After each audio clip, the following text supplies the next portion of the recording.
Welcome back to Lorna Páirce here on WLR, with thanks to PwC Waterford.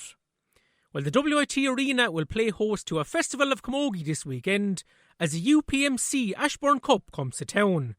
WIT, UL, UCC and DCU will all dispute the top prize in third level camogie. And to preview the action, delighted to welcome back to the programme sports writer Daragh Ó Conchúir. And first of all, Daragh, can you talk us through the large Waterford representation this weekend, led of course by Bet Carton, who captains the defending champions UL? Yeah, there is a strong contingent, as you say. Bet Carton would be the best known double all-star at this stage, captain of UL. I suppose WIT themselves have a very strong contingent, and it's interesting. I would imagine the Galtier management will be looking through their fingers maybe over the weekend, a bit scared because some key operators like Annie Fitzgerald are involved too, you know. So Brianna O'Regan, Siobhan Harney, Orla Hickey are amongst the others. There's a really strong, as you would probably expect, I suppose, given the age profile of that Waterford squad and a lot of those Galtier players. So that's the thing about this weekend of activity. It's chock or block of quality players, All-Ireland winners, All-Stars from all the top counties. Waterford and Cork are amongst the most actually heavily represented over the weekend, particularly in the Ashbourne Cup. And it really is for people, you know, interested in camogie around Waterford to have this out your back door and in an arena like Waterford IT and Carrignor is fantastic. And I'd encourage people to get out. Definitely, you'll be seeing the best of the best. Oh, absolutely! Like it's a tremendous lineup, really. You know, star-studded panels when you look across them there, and like looking at the two semi-finals, like UL versus WIT. 12:45 on Saturday, it really jumps off the page. Kind of a clash of two superpowers at this level. Who do you think will come out on top? It's hard to know, you know, because you're looking at the squads without maybe having seen a lot of them in action, and they wouldn't always have their strongest sides. It looks to me like Waterford IT have undergone a bit of a transition. I suppose both teams have. You're always thinking there after every few years, you know, players are gone. You do have county players there. Aoife Doyle is one from Kilkenny who you'd expect maybe will be looking to break through. Brianna O'Regan, obviously the Waterford goalie. Joanne Dillon from Wexford, Waterford IT. But you just think you're missing, you know, Orla Hickey obviously from Waterford as well. But you just think they're missing the sort of real stellar stuff players they had when they were winning Ashbourne's maybe in the first half of the decade, and they were the dominant force. Then, you know, Tommy Shefflin has gone in there in the management, obviously fresh off his time with Ballyhale, and he's inside there with Kilkenny as well. A really good physical trainer by all accounts, so they should be very well prepped. But it just looks that maybe Bet Carton as captain is leading a stronger squad all around. There's Siobhan McGrath is one of the best forwards in the country as well, and is back in the Galway panel this year, only 19 years of age from Sarsfields. I might say her father Hopper will be a little worried because they're obviously in the senior club final the same day as Galtier will be playing. But that's a really strong forward line, the likes of Roisin Howard from Tip. You have Cueva Lyons from Limerick as well. They're going to be a really hard... I would imagine with the likes of Rebecca DeLee as well from Limerick. So, you know, they're going to be able to afford, for example, to bring Bet Carton out deeper every now and then, you know, and just keep defenders guessing.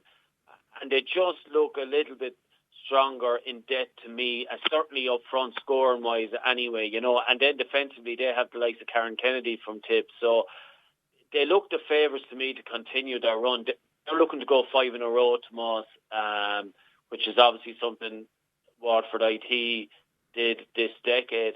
But, you know, in home ground, wouldn't they love to turn them over? They sure would. And I'm sure like UCC will have something to say about the 5 in a row as well. Daragh, like they have a pretty strong Cork influence on their team, and they're coming up against DCU in the other semi-final, which has a 2:45 start on Saturday. Yeah, and UCC, have been UL's victims the last 4 years, I think definitely the last 3. And they have the likes of Orla Cronin back, who played in 3 of those finals, was gone from college last year, is obviously back in campus this year, and she's one of those low-profile operators. She's 4 All-Ireland medals in her pocket playing centre forward from Cork, and yet seems to have a really low profile. But she's a deadly from frees and place balls, very good touch. Like, she wouldn't be the tallest or the most physically strong, so her touch is really important to play that role, and she's very good on the breaks. They've Chloe Sigerson as captain, is a former player of the year nominee from Killa, and a lot of younger players that maybe we might see Paddy Murray bring through with Cork, the likes of Ciara McCarthy, and of course they have Sabela Harney from St. Anne's and Waterford, that locals will want to be looking out for. I don't think they have the depth that they had again, even last year when you had the likes of Libby Coppinger and Hannah Looney, and you actually had 6 or 7 or 8 All-Ireland winners on the squad, and they still couldn't win it, which is a testament to the strength of what UL have had in the last few years. But I think they might get the better of DCU and make it back to the final again. DCU have never won this, but they're not a whole long time in the first division. Again, they have a bit of strength there. They have the likes of Ava Linsky, the more second tier players, Ava Linsky and Sarah O'Connor from Wexford, Niamh Deely from Kilkenny, another player I think we might see breaking through this year. Hannah Hegarty is a joint captain with Ciara Phelan from Clare, and Hannah Hegarty would have been a key operator in that Dublin team that got to the All-Ireland semi-final a couple of years ago from St. Jude's. But I think UCC would probably have the upper hand there. And if I was to push you for a winner, Daragh, like the final is going ahead on a Sunday, 4 o'clock at the WT Arena, will UL complete this drive for 5? I would expect that they will, Tomas. Just looking at those squads, they just have such fire and power. Of course, this game, if for some reason people can't get out of it, it will be streamed live on the various social platforms as well, on the third level Camogie platforms. But you should try and get down to it. But I would think that it's going to be UL's year. But I know Waterford ID are going to be throwing everything at them in the semi-final. And just finally, Daragh, before I leave you go, just turning to the inter-county scene, like Waterford have a new management team in place for this season. Fergal O'Brien, Dan Shanahan, Pauline Cunningham. Like, I suppose the league is going to be difficult without the Galtier contingent, but looking ahead to the summer, what would be a successful championship for this group of players, do you think? Well, yes, I mean, it will, but it's funny, they've made such progress. They are the right age group, and looks like they have a strong management team coming in, replacing what was a strong management team that brought them forward. You have these cohort of young players, a lot of them from Galtier, but not exclusively. A lot of good young players that are only going to get better, that have been in around this setup now for a few years. And then you have, that backbone of experience like Trish Jackman. If Trish will be back for the summer, hopefully she will. Beth Carton, obviously, who isn't old but is quite experienced, and Niamh Rocket. And you put that together and you have a really, really strong setup. And I know, talking around, that even though Tip are the team that maybe got to a semi-final last year, Waterford are the team that are viewed long-term as being best placed to bridge the gap. But the thing is, there is a gap. And I know they pushed Galway very hard in the All-Ireland quarter-final last year. But, consistency of performances tells you that there's a gap between the top 3 and the rest.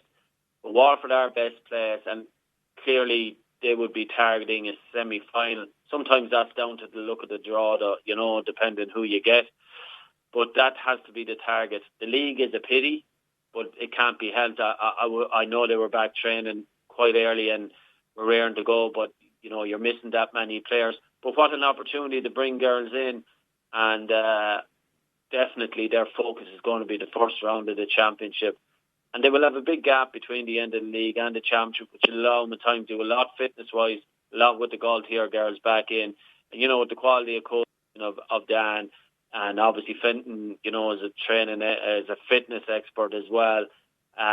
It should be, I'm really keen to see, but what I just want to see them is kick on another bit, and whatever that takes them, that there is just continued progress. If that continues, given their age group, in 2-3 years' time, they will be in that top tier boxing. Well, we keep our fingers crossed for the summer ahead for Waterford Camogie. But in terms of the Ashbourne Cup, WIT Arena is the destination for the UPMC Ashbourne Cup for 2020. So Daragh Ó Conchúir, sports journalist, many thanks for your time this evening.